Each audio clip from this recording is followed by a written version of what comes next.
They told me to ask my daughter for money. My own son had $12 million sitting in a bank account, and his mother told me to go ask the school teacher instead.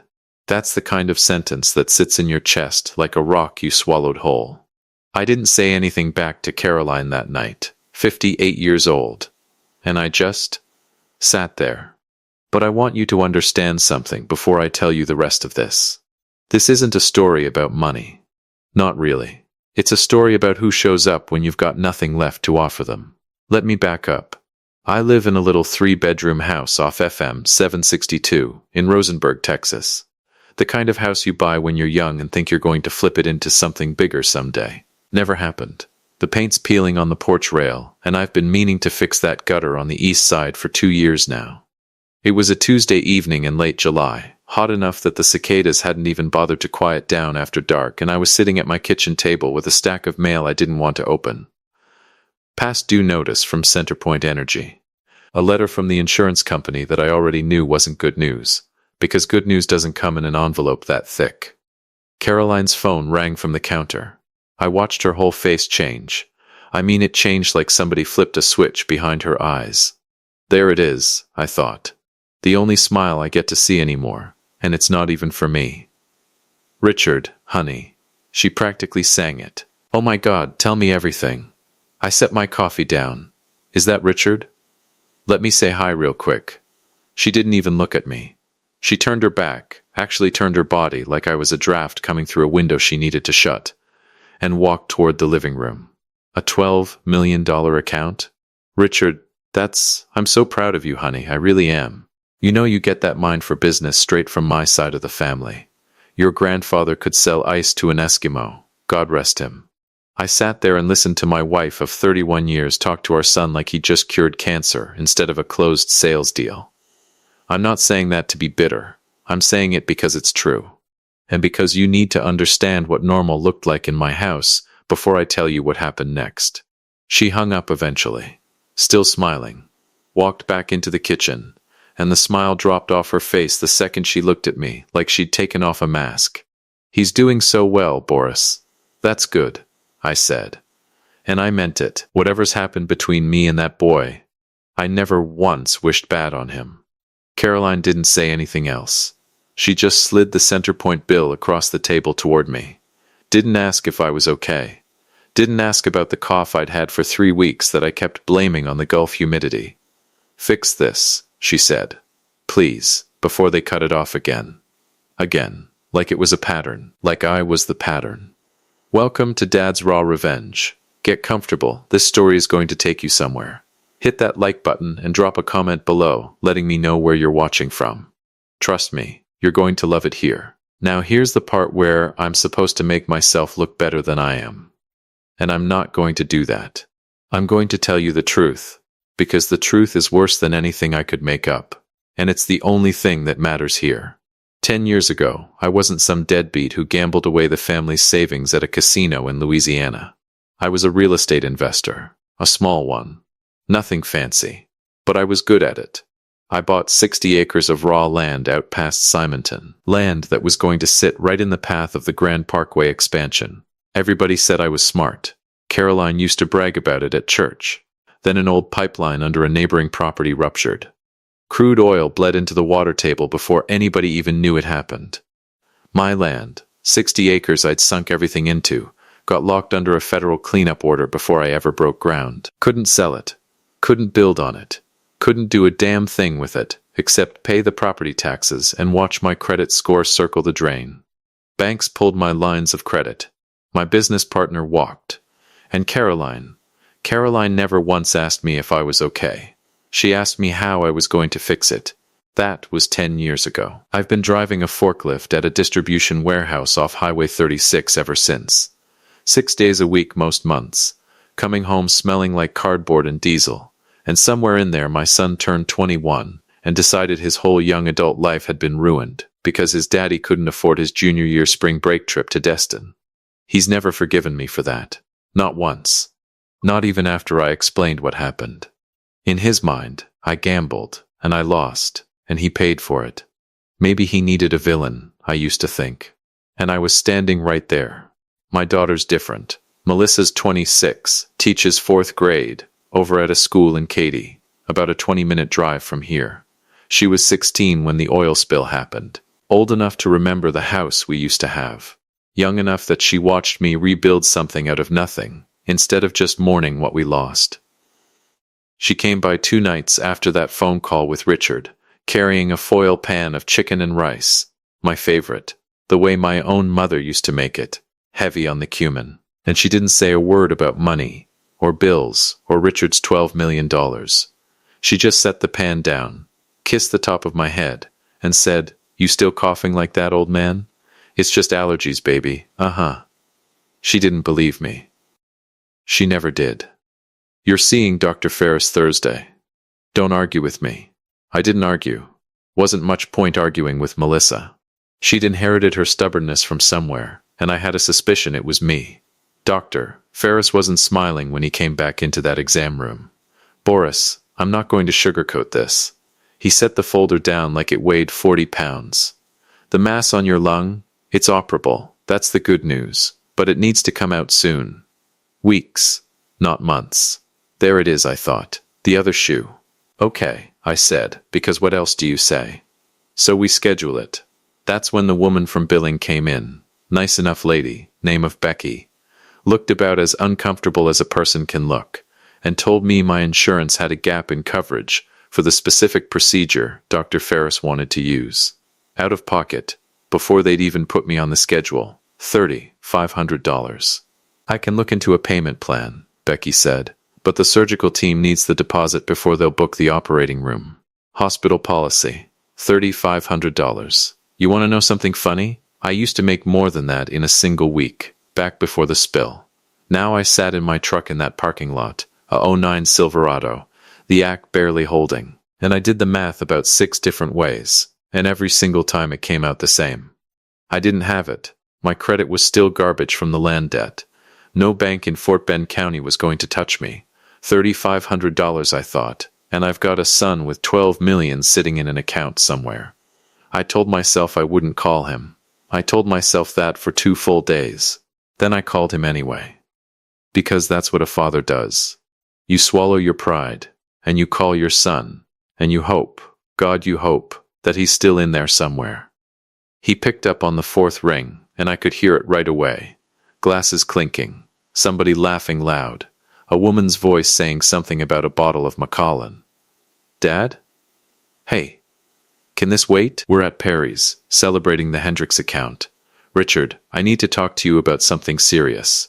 "Yeah, okay, give me a sec." Muffled sound, like he'd covered the phone. Then, "All right. Go," I told him. All of it. The mass, the surgery, the gap in coverage, the $3,500 I needed by the end of the week or they wouldn't schedule me. There was a pause. A long one.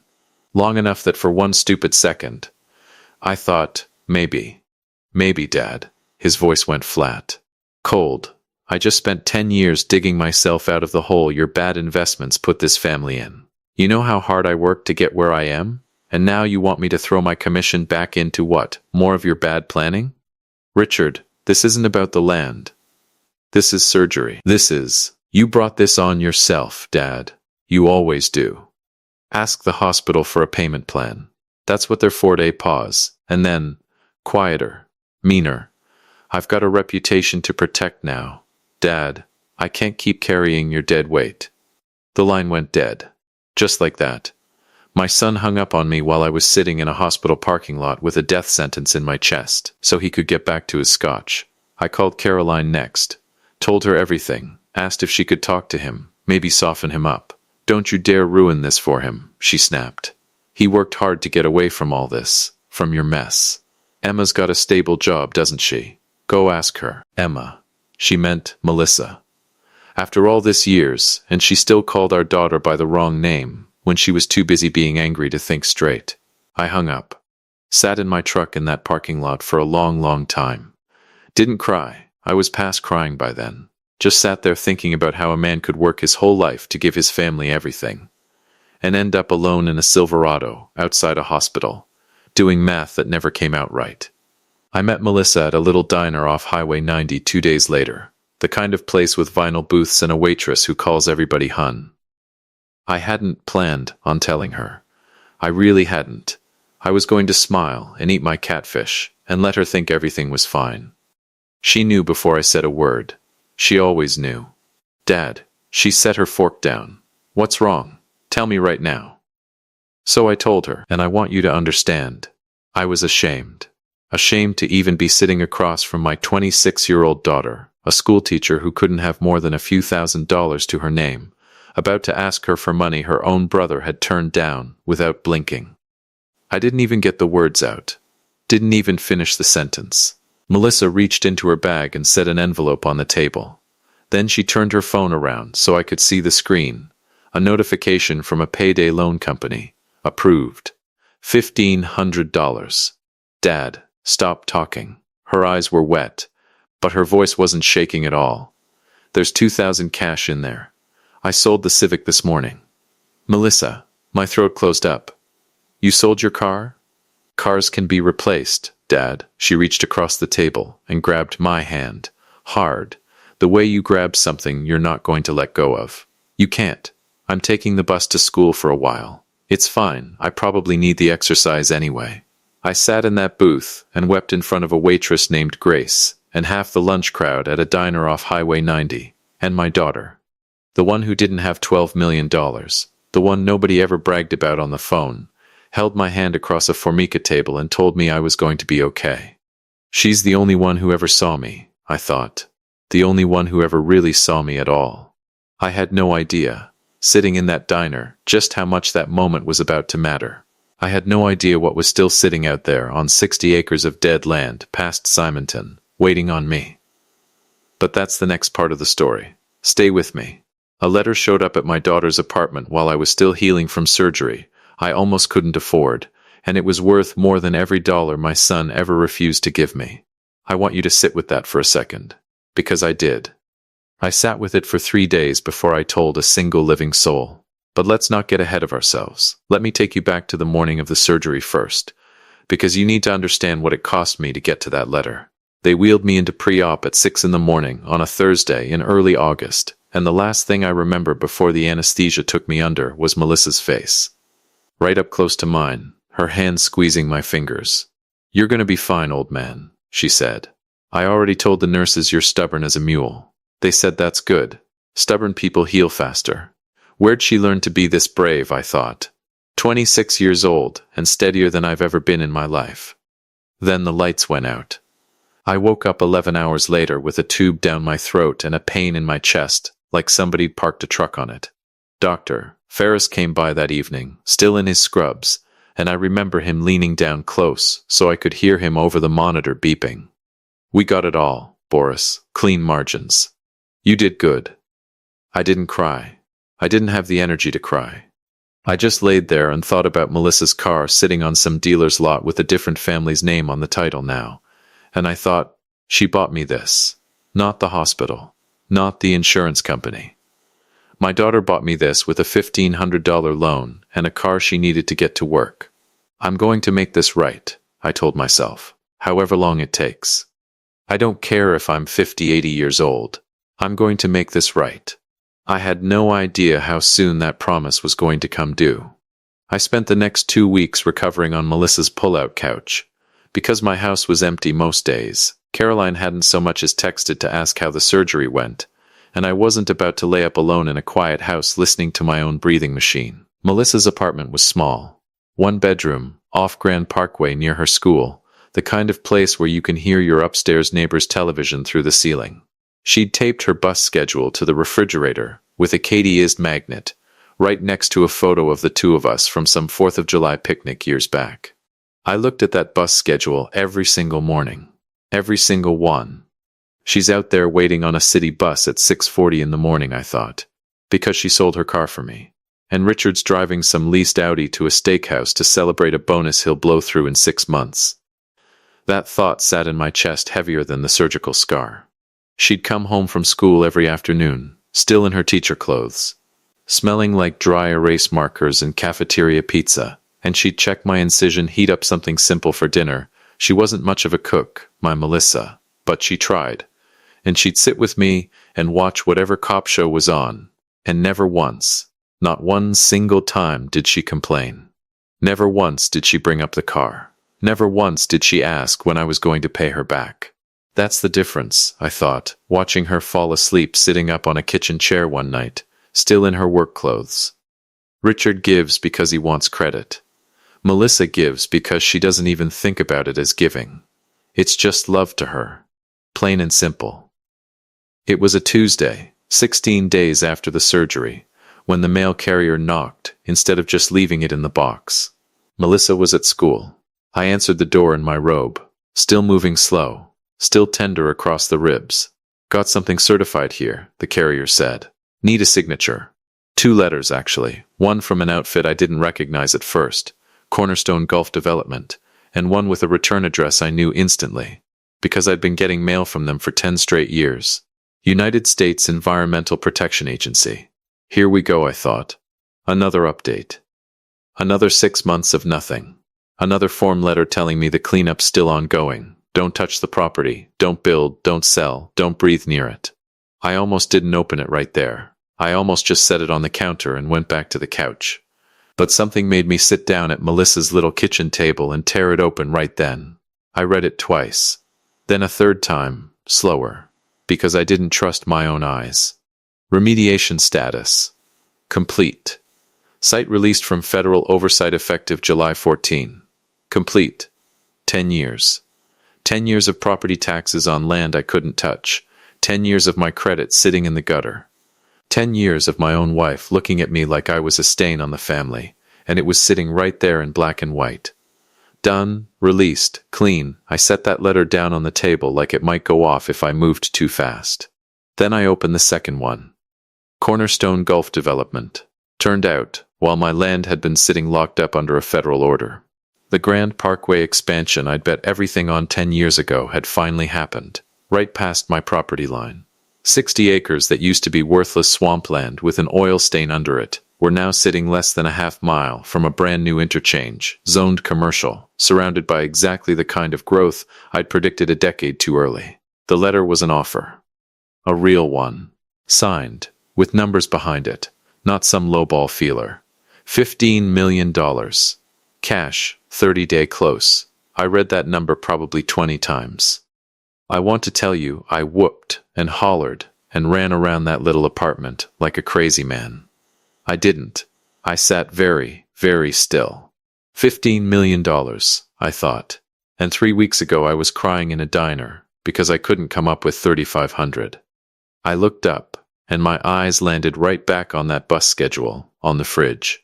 Katie Ist Magnet. My daughter's handwriting in the corner. Art 4 640M. Because she'd had to memorize a whole new commute at 26 years old to save her father's life.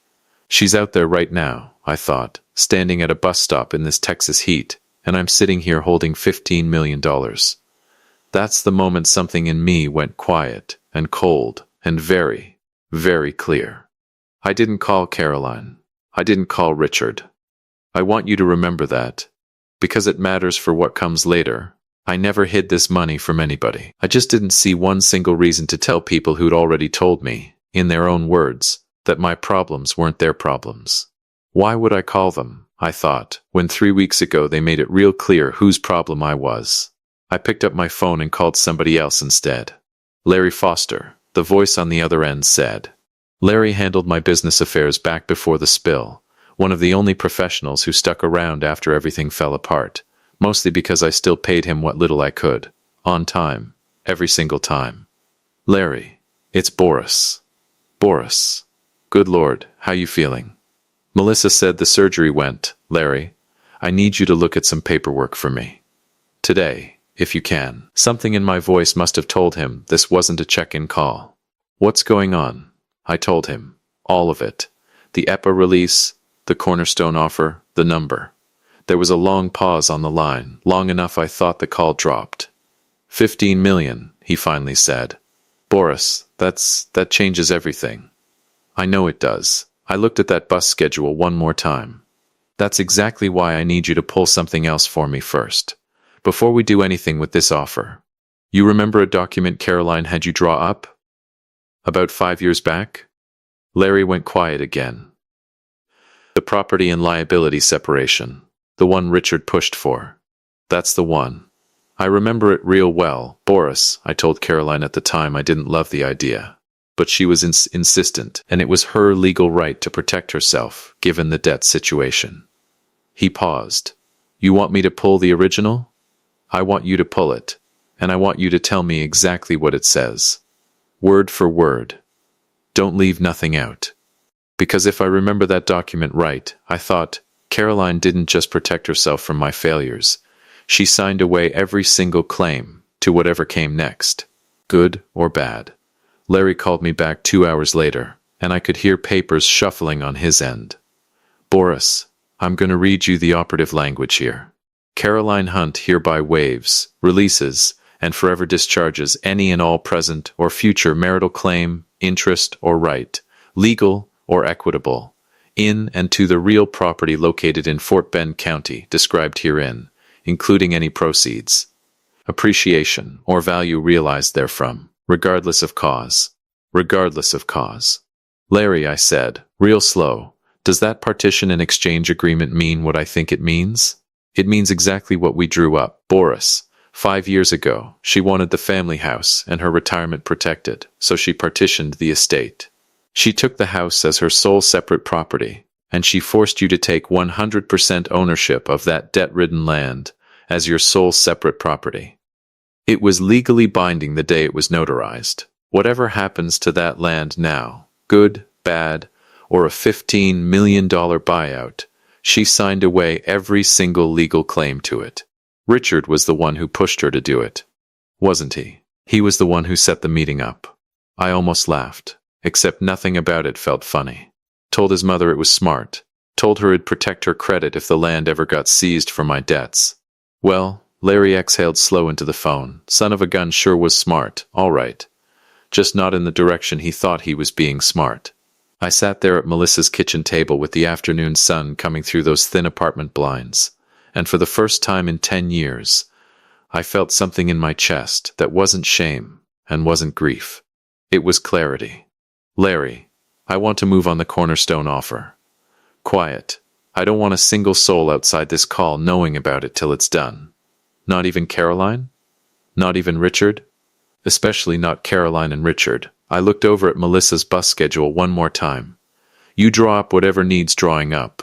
I want the sale closed, and I want a trust set up right alongside it. Irrevocable, in Melissa's name. Larry didn't say anything for a second. All of it, Boris? The whole 15 million? Every dime, after my debts get paid off. My voice didn't shake, not even a little, and that surprised me more than anything else that day. She sold her car for me, Larry. She took out a payday loan at some ungodly interest rate so I could have surgery. She's been riding a city bus at 6:40 in the morning for 2 weeks straight, so I'd have a place to heal. I stopped. Had to. My throat had gone tight. Meanwhile, my son told me to ask the hospital for a payment plan, and my wife told me not to ruin his big celebration. So no, I'm not splitting this 3 ways for the sake of looking fair. Fair already happened. Fair happened in a diner off Highway 90 3 weeks ago, and only one of my children showed up for it. I hear you, Boris. I'll have the paperwork ready by Friday. One more thing, Larry. Yeah? Don't put my name on the deed for the house I'm going to buy her. Either. Trust owns it outright. I don't want there to be one single piece of this that anybody can argue about later. I want it airtight.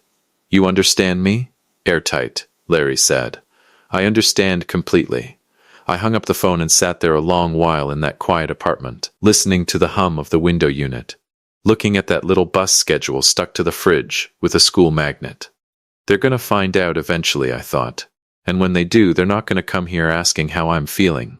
They're going to come here asking about money. That's just who they are now. Maybe who they've always been. I wasn't wrong about that. I want you to hold on to that thought, because it's exactly what happened, but not the way I expected, and not for the reason I expected. See, I thought Richard and Caroline would show up, because they'd heard about the land. They didn't know a thing about the land yet when they showed up at Melissa's door 8 days later. They showed up because Richard was drowning in a mess of his own making, And he needed money so bad he was willing to walk right into the one place he'd sworn he'd never have to set foot in, his broke, embarrassing father's temporary bedroom on his sister's pull-out couch. He had no idea what he was about to find waiting for him there. Neither did Caroline. But I did. I'd had 8 days to get ready for it. If you have been listening for a while, drop your thoughts in the comments, hit the like button while you're at it, and be sure you're subscribed. My son walked into my daughter's apartment ready to threaten me with divorce lawyers and frozen bank accounts. He had no idea I was the one holding a document that had already frozen him out 5 years before he ever showed up. 8 days. That's how long I had between hanging up with Larry and hearing that first hard knock on Melissa's door. 8 days to get my paperwork in order, sign what needed signing, and sit with the strangest feeling I'd had in a decade. Patience. That didn't hurt. I want to tell you I spent those 8 days plotting some grand speech. I didn't. Mostly I just healed. Walked a little farther every morning. Sat on Melissa's little balcony in the evenings and watched the sun go down over the parking lot, thinking about 60 acres of land that had finally, after 10 years, stopped punishing me. Then that Wednesday evening came, and somebody pounded on the door, like they were trying to knock it off the hinges. "Dad? Dad, open up, I know you're in there." Richard's voice. Loud, frayed at the edges, in a way I'd never heard before. Not the smug, satisfied Richard from the steakhouse. Something else was under it now. Melissa got there before I did, still in her school clothes, and pulled the door open with a look on her face I recognized. The same look she used to give kids in her classroom, who were about to get sent to the principal's office. "You want to explain why you're pounding on my door like the police?" she said. Richard pushed past her without answering, Caroline right behind him. And I want you to picture this, my son, 31 years old, in a wrinkled dress shirt with his tie already loosened, sweat on his collar even though the act was running. My wife behind him, arms crossed, face set hard. Neither one of them looked at me and asked how I was healing. Not one word about the surgery. Not one word about the scar still tender under my shirt. "Dad," Richard's voice cracked, just slightly, right in the middle. "We need to talk. Now." There it is, I thought. Not, "How are you feeling?" Not, "I'm sorry I hung up on you in a parking lot outside a hospital." Straight to business. Same as always. "Sit down, Richard," I said. "You look like you're about to have a heart attack of your own." He didn't sit. He paced. "I was looking through the Fort Bend commercial registry today," Richard said, his voice shaking. "Cornerstone Golf Development just logged a deed memorandum. A 60-acre parcel out past Simonton. Your dirt, Dad. They flagged the title history because of the waiver Mom signed 5 years ago. $15 million cash. You sold it, didn't you?" Caroline's mouth actually fell open. 15, Boris. Is that true? So that's how they found out, I thought. Not from me. From a commercial registry. That's almost funny, in a sick sort of way. "It's true," I said, calm as I could manage. "Closed 9 days ago." 9 days? Richard's voice climbed. "You've had this for 9 days and you didn't call me? Your own son?" I looked at him for a long moment before I answered.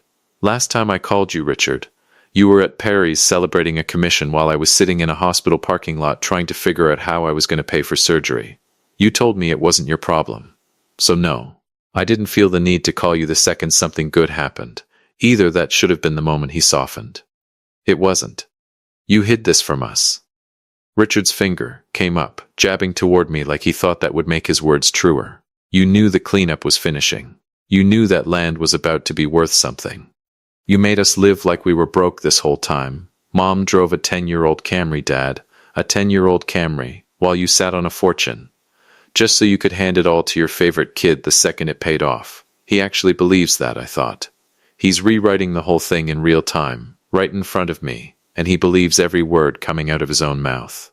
"Richard," my voice came out quieter than his, which somehow made the room go quieter too. "I didn't know that land was worth a dime until 16 days ago. I found out sitting on your sister's pull-out couch, recovering from surgery she paid for." "You want to talk about hiding things?" I didn't hide a fortune from this family. I hid the fact that I was scared. For 10 straight years, because every time I tried to talk about it, your mother told me to fix the bill, and you told me I ruined your 20s. Caroline stepped in then, arms still crossed. Chin up. Don't you dare stand there and act like the victim, Boris. I stood by you for 31 years while you dragged this family through the mud with your real estate disasters. That money belongs to this family. You are being vindictive. You're being cruel. You're being stingy. Richard finished for her. You're being stingy, Dad. And it's disgusting. Stingy. I almost laughed out loud at that one. A man who refused his father $3,500 for cancer surgery, calling his father stingy over $15 million. We're not asking anymore, Richard said.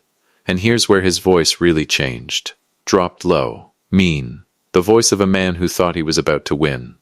Mom's filing for divorce tomorrow morning.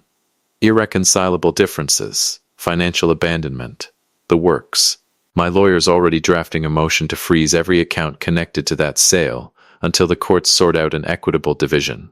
You hid marital assets, Dad. That's not a gray area. That's fraud. He slammed his hand flat on Melissa's kitchen table, the same table where, weeks earlier, she'd slid an envelope of cash across to me without a second thought. You're going to be tied up in litigation, so long you won't have a cent left by the time we're done. My lawyers will bury you. Melissa's face, I thought, glancing at her. That's my daughter's kitchen table. And he just slammed his fist on it like he owns the place. I looked at Richard for a long moment. Then Caroline. Then I stood up, slow, careful, still tender across the ribs, and reached into my jacket pocket. You want to talk about lawyers, Richard? I said. Let's talk about lawyers. I pulled out 2 folded documents, slid the first one across the table to Caroline. You remember this, Caroline? She looked down at it, and I watched the color start draining out of her face before she'd even finished the first paragraph. 5 years ago, I said, you and Richard sat me down at my own kitchen table. You were scared, genuinely scared that the bank was going to come after your assets because of my land debt. Richard's idea, by the way. His brilliant idea. He told you it was smart. Told you it would protect your credit if the debt ever caught up with the property. I tapped the paper. So you signed this. You had your lawyer draft a partition and exchange agreement. You took the house and your accounts as your sole separate property, and you legally forced me to take 100% of the land and all its liabilities as my sole separate property. Read it again, I said, gentle as I could manage, because there wasn't a drop of satisfaction in me watching her hands start to tremble. It doesn't say debt. It says regardless of cause. You didn't just protect yourself from my failure, Caroline, under Texas law. You converted that land into my separate property. You signed away any future claim to its value, regardless of cause, just to keep your hands clean of my debt. Your own lawyer explained it to you, and Richard signed as a witness. Richard's face had gone pale too, but he still wasn't done. Never was, that boy. That doesn't matter, he snapped. I'll still take you to court. On what grounds, Richard? I slid the second document across to him. Take a look at this before you finish that sentence. He looked down. It was a bank statement. Melissa's bank statement. $12, I said. That's what's in your sister's checking account right now. $12, Richard, because 3 weeks ago she sold her car and took out a payday loan at 22% interest so I could get on an operating table. While you were ordering $300 scotch to celebrate a commission, your sister was riding a city bus at 6:40 in the morning, so she'd have gas money to get to a job that pays her $41,000 a year, teaching 4th graders how to do long division. I let that sit in the room for a second. You want to talk about court, son? Go ahead. Bring your lawyers. Bring every lawyer in Fort Bend County. But before you do, you go ahead and explain to a judge how you plan to claim a share of assets your mother legally waived, in writing, 5 years ago, on your own advice. Explain to that judge where you were the night your father needed $3,500 for cancer surgery, and where your sister was. Nobody said anything for a long moment, just the window unit humming, and somewhere upstairs, a neighbor's television bleeding through the ceiling like it had every night for the last 3 weeks. I didn't hide this money from you, I said, and my voice finally came down soft, tired, done. I found out about the land's release sitting right here, on that pull-out couch, just over 2 weeks after surgery. It took 30 days to close the sale, and the trust was finalized last week. I didn't hide this to be petty, Richard. I kept it quiet because I needed time to ensure the money went to the only person who actually earned it. But I want you both to understand something. Even if I had known sooner, even if I'd had months of warning, it wouldn't change one single thing about this moment.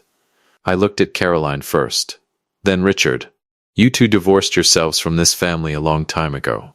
You just hadn't gotten around to the paperwork yet. The trust is already finalized, I said. Irrevocable, the full 15 million goes to Melissa. All of it. The very first thing Larry did this morning was wire transfer a payoff to that predatory lender to burn your payday loan contract to ash. Next, I paid off the title on this apartment complex so you don't owe a dime in rent while your new house is being finished. I funded the tutoring program she's been trying to start for kids who can't afford it. She's got a car waiting on her, nicer than the Civic she sold, though she's gonna fuss at me about that. I folded my hands on the table. You're both officially free of my mistakes now.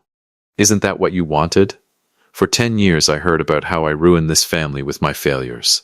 Well, congratulations, the failure's over. And it turns out the two of you signed yourselves right out of everything that came after it. Caroline's mouth opened. Nothing came out. For the first time in longer than I could remember, my wife didn't have a single word. Richard just stood there, jaw working, staring at that bank statement like it might rearrange itself into different numbers if he looked hard enough. Get out of my daughter's home, I said. Quiet, final, both of you. They left in a silence I'd never once heard out of either of them in 31 years of marriage and 31 years of raising that boy. No slammed door. No last word. Just two people walking out of an apartment realizing, in real time, that the very cleverness Richard had always been so proud of, the legal maneuver he'd talked his own mother into, was the exact thing that had locked them both out of a fortune neither one of them would ever see a dime of.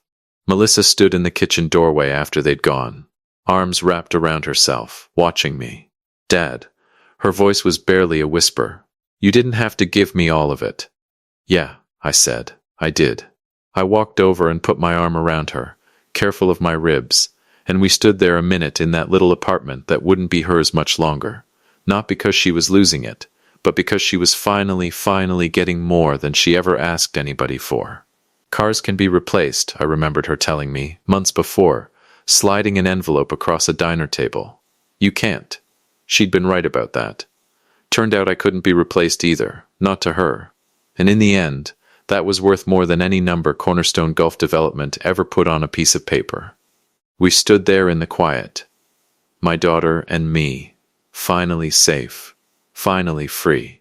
And somewhere across town, my son sat down that night to figure out how he was going to explain to his firm's partners that the $12 million account he'd bragged about wasn't nearly enough to save him now, and there wasn't a single soul left in his corner willing to bail him out. Funny how that works out. If you enjoyed this story, hit that like button, subscribe, and drop a comment below. Let me know where you're watching from. I will see you on the next one.